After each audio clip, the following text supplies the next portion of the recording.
Now, the launch of a new British sports car is always a very special event. And when that sports car was designed and conceived in the Midlands and bears one of the region's most evocative names, it truly is a reason to celebrate.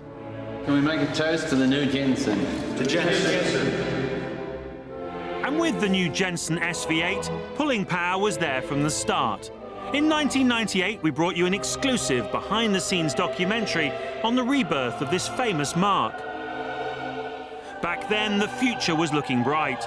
The prototype had been universally well received, £10 million had been raised from investors, and we were looking forward to an early road test. And then we waited. And we waited. Sadly, in July 2002, the money ran out, the staff were laid off, and all that was left of the dream was 10 unfinished cars. But the dream didn't die. 12 months on, those 10 cars are on the road, and I'm going to drive one of them.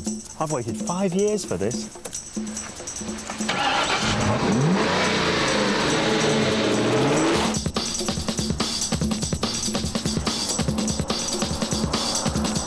It's not a bad little design, actually. It's quite a compact car. It sits on the road very nicely, goes around the bends when you provoke it pretty well. It doesn't like the bumps very much, various things bottoming out along the way.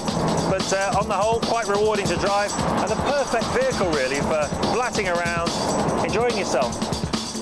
Fortunately, the 10 half-built cars have now been rescued from the crusher by S-V Automotive of Oxfordshire, and they were being sold for £38,000 apiece by Witney-based classic car dealers Sellies. I say were because all 10 cars have now been sold.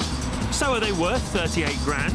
Well, if you think about it, it's a steal. I mean, some unlucky investors sunk £10 million into a company that only produced 10 cars. So that's £1 million a car. What is it about? There's something evolving. Well, few cars are worth £1 million, but is this thing worth 38? Yeah, I mean, on the whole, it probably is. It's the kind of car that would appeal to a TVR owner. It's fairly bare-knuckle stuff, a little bit more sophistication than that, possibly, but it's really very enjoyable to drive.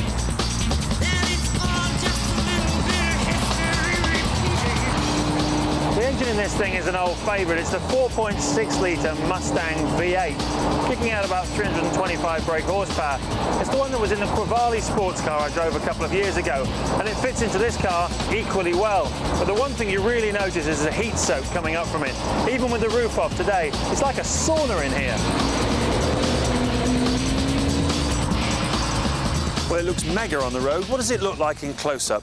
Like a lot of small volume British sports cars, some of the shut lines don't bear too close to scrutiny. You can get your fingers into these gaps and you can see the misting up of the lights as well. But I do like the look of the front of the car, reminiscent of the SV8 Jensen, one of the early ones. I like the way that heritage follows through. The lines all the way down the car, very stylish. For a car that was designed 6 or 7 years ago, it really has stood the test of time, this design. And the back, that's the best bit for me. You're showing a really nice clean pair of heels to everybody. The lights, the pipes, it says it all.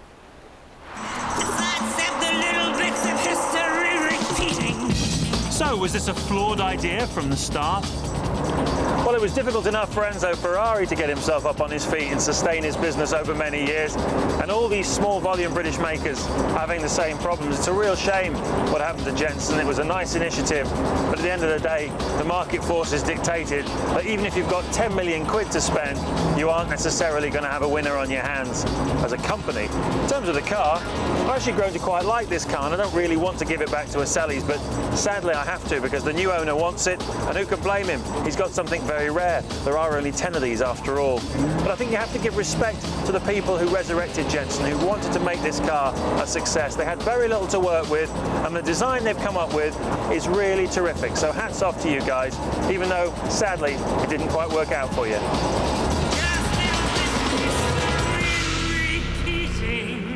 So is this the end of the Jensen story or just another chapter? Well, this car certainly is a 1 in a million.